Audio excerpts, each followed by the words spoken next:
Kumusta yung mga kanser? Ako nga pala si San Paulo. At ngayon maglalaro tayo ng Pag Tumawa Ka, Tawa Ka, Makasalanan version. Nakatapos lang ng banal na linggo. At gusto ko malaman kung ganap na mabait na talaga tayo. Tunay na bad boy, hindi natatakot sa laro to. Atin ang simulan. May tatlong betlog ako dito na para Easter Bunny. Di ako marunong mukha pati sungay ko natatanggal na kasi masyado ako mabait. Uy, unang kasalanan galing kay Totally.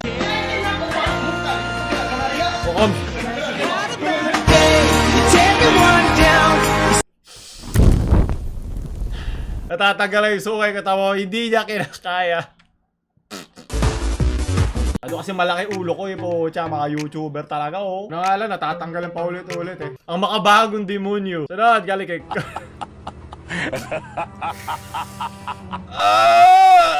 Kupal ka din Alam mo, mabuting puso ka na pero medyo may humarang lang nakasamaan literal. Sunod, walang salamat sa'yo. Galing kay Romeo. Isang mapagpalang Miyerkules Santo po sa inyong lahat at sa lahat ng mga nanonood ng Umagang Kay Ganda. Magandang umaga po. Father, unang hirit po tayo.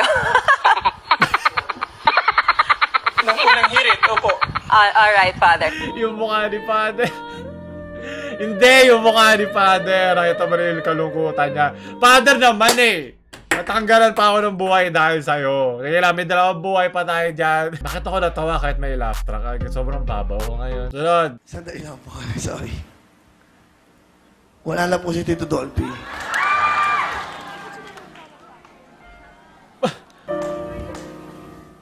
Sorry. Si Shasha Padilla pa yung kausap ko. Kala ba yung audience na yun may giveaway na naman? Ano ba to? Mag-isip kayo. Magkaroon kayo at tumingin kayo kung saan kayo nanggaling. Or pwede rin, canned laughter yun na hindi napansin ng DJ na lagi lang niya pinipindot pa magsasalita si Willie. Can we all pray for Tito Dolphy for 1 minute? Nakangiti pa dun sa likod. Seryoso ba yan? Hindi ba edited to? Ayoko na. Sunod! Galing kay Jen.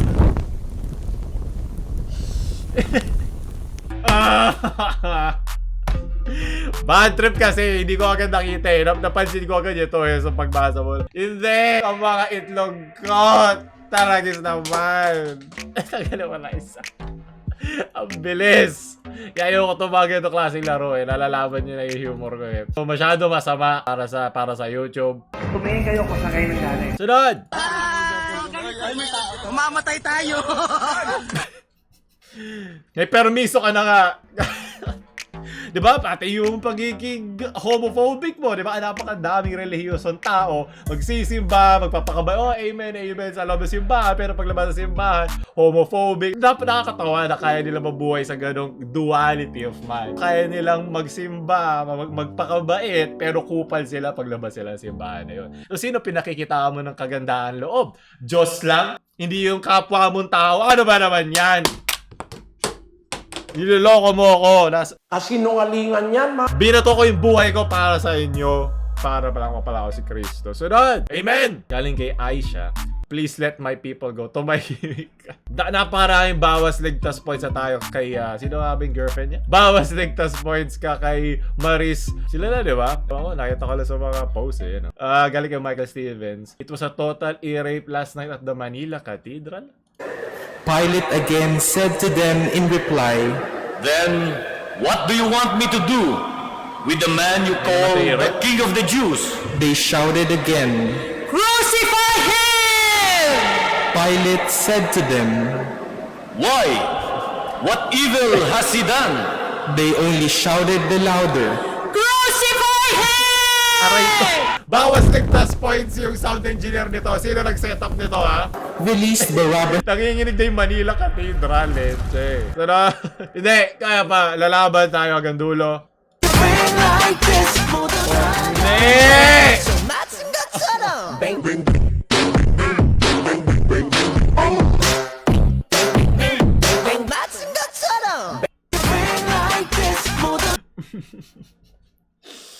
Bawas ligtas points ka sa TikTok na naman. Mag-isip kayo. Lalabakalo ko to para sa... para sa nag-iisa kong buhay. Diba naglalakad? Diba mahilig sila maglakad doon ng daan-daan? Ito, naglalakad ka sa dagat-dagata ka, boy. Pero galing kay Japan... Tayo na. Nabigla ako, leche. Pero to 30,000 shares. Anak naman, ang dagat-dagat poy. Tama ka naman dahil binigyan ni Heso Cristo ng kulay ang aking buhay. Tama lang naman. Naiintindihan ko yan. Sunod na bago tayo mabawasan ng puntos sa langit na naman. Ang dumi-dumi ko na kaya kailangan ko na maglinis ng katawan. Yes, butitano na ako. Okay na. Ang dumi-dumi mo! Kailangan maglinis. Ito yung mga pinapadala nyo sa akin. Kailangan ko na Ang malinis dumi-dumi ko na katawan. kaya kailangan ko na maglinis ng katawan. Ay, mga konnichiwa talaga. Ano ba ito, Adam and Eva? Ito, ano nga Kailangan yun ito? maglinis. Kailangan makalis sa mga binibigay yung TikTok sa akin. Kaya kailangan ko Yung na mga maglinis ng tattoo nyo. katawan. Imahin ng po na maalig di mo sa biyak na pader sa taal. Ito, Brigada Escoya. Ay, bumukha na ako apostoles, oh. Batangas, may isang lugar kung saan Pangalan pa lang, Bolbok. nagtipon-tipon ng ilang kababaihan.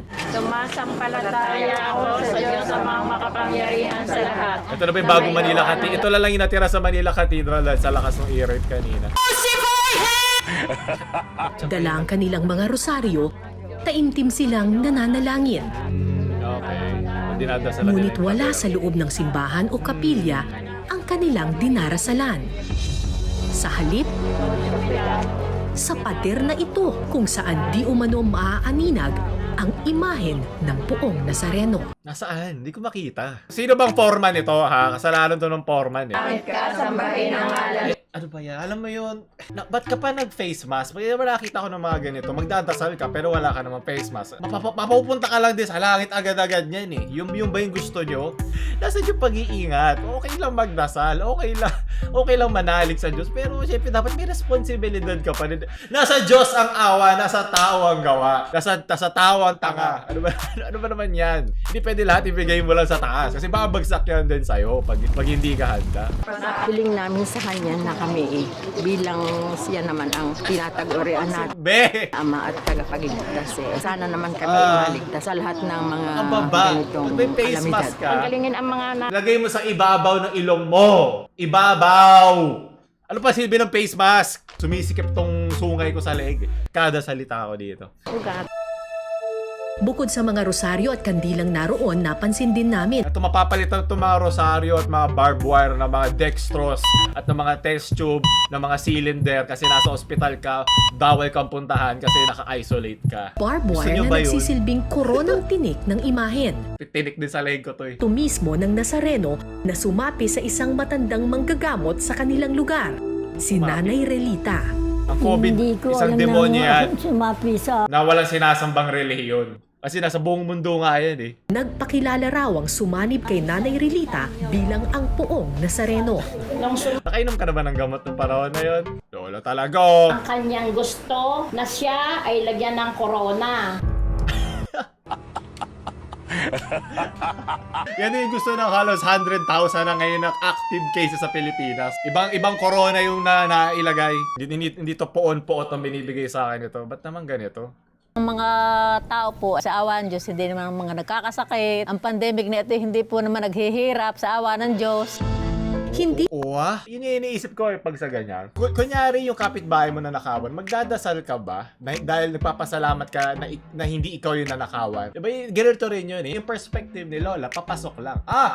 Magpapasalamat ako sa Diyos kasi hindi ako naghihirap. Paano naman yung mga tao naghihirap? Nagkulang ba sila sa dasal? Nagkulang ba sila sa responsibilidad sa kanilang pananampalataya? Iisipin mo din yun, Lola. Diba? Natatanggal lagi ang sungay ko. Hindi ko sabi mali ang pananampalataya. Sinasabi ko lang mali ang perspective ni Lola dito. Ako na nga, sunod na. Gusto ko. Hindi ito. Sabi ko na gusto ko na sunod. Mga makasalanan kayo lahat. Yep, isip ko hanggang next year ulit. Ano to, mahal na taon. Dahil sobrang mahal na mga bilihin. Hindi lang isang linggo, hindi lang isang araw yung mahal. Mahal na taon. Ito ang pangalawang taon na natin. Mahal na 2 taon. Mahal mabuhay. Walang nagmamahal. Pagod na kami. Ganon. Mahal na araw, tama nga naman. Maraming salamat, Krishnia, Leche. Ganun kay Trinity. Throwback sa katangahan ko noong 2010. Libing ng lolo ko tapos hindi ko lang magpapapicture pala. Rest in peace, lolo. Diba? Ako sigurado kung pag ako namatay, gusto ko masaya yung mga tao sa paligid ko. Alam ko malungkot sila, pero mas matutuwa rin naman ako kung may mga nakangiti doon at tumatawa at naglolokohan. Maraming salamat. Sunod, yaling kay Jello. Masama po ba magpatato? Masama po bang magpatato? Okay, siya na naman. Alam nyo mga kapatid, sa panahon sa Israelites mga kapatid, sa bayan ng Diyos mga kapatid, Okay, kapatid. sa mga Israel mga kapatid, Oo nga, kasi nga Israelites sa Israel po sila. ang magpatato mga kapatid. Sabi doon sa Leviticus chapter 19, pukudlitan ang inyong laman dahil sa namatay. Ni huwag ninyong lilimbanggan ang iyong laman ng anumang tanda. Ako ang Panginoon. Bawal po mga kapatid sa Old Testament at lalo na sa New Testament mga kapatid. Dahil ang ating katawan ay templo ng banal na espiritu. Templo ng Diyos. Amen! Kaya Amen, Diyos kapatid! po ang magdesisyon kung paano natin gagamitin ang ating katawan. Alam mo, pag kumakain ka ng McDo, Jollibee, KFC, naglalagay ka na lang maruming bagay sa katawan mo dahil ang dami MSG yan, ang dami mga hindi healthy sa katawan mo. Hindi lang naman tattoo di ba? Bakit napaka-specific? Nasa labas ka, nakakalanghap ka ng usok. Kaya huwag niyong dederechohin ang Biblia. Yung mga nakasulat dyan. So, malaman bakit? Opo, kapatid! Maglalagay akong podium. Deuteronomy chapter 22, verso 28, 29. Diba? If a man meets a virgin who is not betrothed and lies with her, and they are found, then the man who lay with her shall give them to the father of the young one 50 shekels of silver, and she shall be his wife, because he has violated her. He may not divorce her all these days. So, parang okay lang ang rape. Kung sasaktuin mo ang Biblia ng 1:1, kailangan mo lagyan ng context o mga sinasabi mo. Hindi porket sinabi lang sa Biblia, igagawa mo. Alam mo yung nagkikipag-argumento kasi bibigyan ka ng Bible verse. Pinakayo, nakakaasar yun kasi ang mga salita, tandaan mo, may mga konteksto at may mga meaning yan na naaayon sa panahon niya. At kailangan mo tong iakma sa panahon na nagdadaan sa ngayon dahil lagi iba-iba yan. Yata ehemplo. E di ibig sabihin niya, demonyo si Wangod. So, pupunta ka ng malayong lugar, magbabayad ka para lang pumunta sa impyerno, para lang maging makasalanan. Baka kailangan mo lagyan ng konteksto yung sinasabi sa Biblia, hindi mo pwedeng literalin lang. Napakarami mga berso, lalo na sa Old Testament, napakarami mga berso dyan na okay lang ang rape, okay lang ang slavery, okay lang ang mga kung ano pang kasamaan sa mundo. Kung hindi mo bibigyan ng tamang konteksto, binabasa mo. At ganun din to, hindi porket nakita mo lang na bawal dumihan, ay tattoo na ibig sabihin nun. Napakaraming pwedeng ibig sabihin nyo.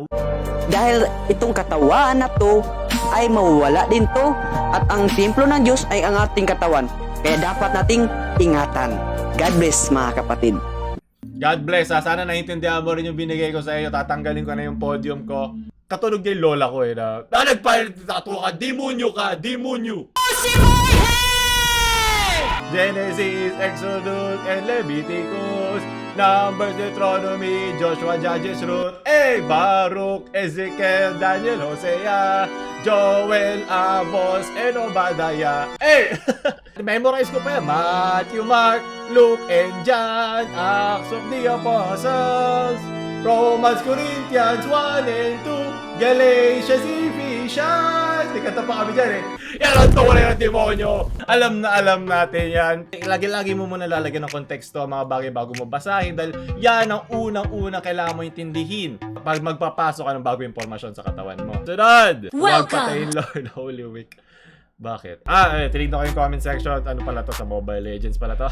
Buti na lalaki ako naglalaro Mobile Legends. Alam ko yung ibig sabihin niya. Ito yung Roshan nila, di ba? Sa Dota. Galing kay Lawrence. Hi, Sok. Ano yung Sok? Social media? Kabastusan! Ano yun? Sabihin mo lang gusto mo. Hindi katulad ni Papa Jesus, hindi ka mabubuhay ulit. Permanente na yan. Sunod! Pamatay tayo! Kay Snoo. Gusto ko sa lalaki yung maka-Diyos at syempre pogi. 10 years, di babae, wala na tayo ulang gabi. Buti na lang, marami kang sinayaw sa TikTok. Napapakain ko ang mga anak natin yan. Sunod na kasalanan, leche. Galing kay Cyborg Frog. No one, mga bata sa simbahan. Hindi ko lang pinapansin yung mga yan, di ba? Wala akong pakilam. Yung panahon na tinetest ako ng may kapal na hindi man dapa ng batang makulit. Sunod, ama namin. Buti na lang talaga wala na ang buhay, leche. Napakarami mga mingming ang hinahanap nyo sa Facebook, mga pinapanood nyo, ha? Mga makasalanan. Kahit ilang simba nyo hindi matatanggal yan kung gagawin nyo lang ulit. Galing kay Douglas.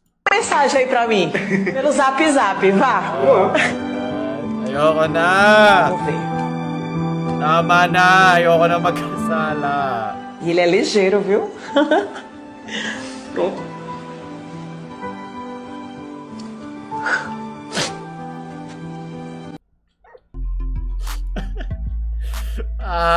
Leche. Sunod, pumayo at kumain. Amen! Maraming salamat, Sin Denise. Napakasarap naman yan. Pwede na tayo ulit kumain ng karne tapos na Holy Week. Sunod, at pang-uli galing kay Joya. Mag-face mask ka. Si Karaso nga ni Isay. Yung pumatay kay Taguro, nakalimutan ko na eh. Pakinig ka kay Karaso, Lola, kanina. Siya nagpe-face mask ng maayos. Napakahina mo. Kung gaano kasakto sa ilong niya yan. So, doon tatapos natin mga video ngayon. Dumagdag ba sungay nyo? Umilaw ba sungay nyo? Lagi kayong mag-iingat. Ano pang pinaniniwalaan nyo? Ang virus ay walang sinasambatan. Huwag nyo tayo like, share sa mga anghel nyong friends para magkapakpak sila. At huwag nyo tayo subscribe. Bumili kayo ng ating merch sa jacket kasi maginaw sa impyerno. San Paulol. Papunta ng langit.